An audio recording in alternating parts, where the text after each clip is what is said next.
July August সুন্দরবনে প্রবেশে 3 মাসের নিষেধাজ্ঞা শেষ হলো। সবার জন্য উন্মুক্ত হলো প্রাকৃতিক অপরূপ সৌন্দর্যের বিশ্বের সবচেয়ে বড় এই ম্যানগ্রোভ বন।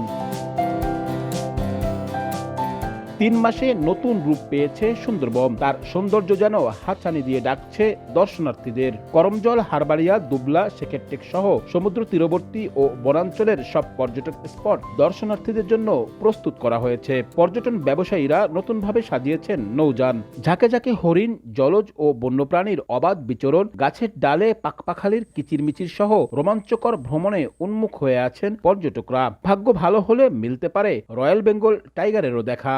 সুন্দরবন আরও বেশি সুন্দর এই বর্ষার মৌসুমে। গেস্ট অপেক্ষা করছে অধীর আগ্রহে যে বর্ষার সুন্দরবনটা, ওয়াইল্ড লাইফটা দেখার জন্য। সুন্দরবন এমন একটা জায়গা, সেখানে বারবার যেতে ইচ্ছা হয়। পর্যটক যে স্পটগুলো, এই স্পটগুলোতে হ্রাস কমবে। কোনো রকমের দুর্ভোগ ছাড়াই তারা সুন্দরবনকে উপভোগ করতে পারে। এদিকে বনে যাওয়ার জন্য জাল ও নৌকা সংস্কার সহ সব ধরনের প্রস্তুতি সেরে নিয়েছেন খুলনা, বাগেরহাট ও সাতক্ষীরা অঞ্চলের জেলেরা। জাল, তারপর দড়ি কাছি, এদিক সেদিক যা যা লাগে আমরা সব পরিস্থিতি করেছি। বন বিভাগ বলছে 3 মাস নিষেধাজ্ঞার ইতিবাচক প্রভাব পড়েছে। পর্যটক ও জেলেদের প্রবেশের জন্য নেওয়া হয়েছে সব ধরনের প্রস্তুতি। পাস পারমিট নিয়ে যারা দর্শনার্থীরা আসবেন কিংবা বিভিন্ন বনজীবী, তাদের জন্য সুন্দরবন মোটামুটি প্রস্তুত রয়েছে। চলতি মৌসুমে মাছ ধরার জন্য সুন্দরবনের 2 বিভাগ থেকে এরই মধ্যে প্রায় 10,000 নৌকার পাস নবায়ন করা হয়েছে।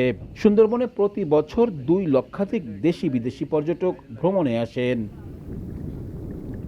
আব্দুল্লাহ আল মামুন রুবেল, সময় সংবাদ, খুলনা।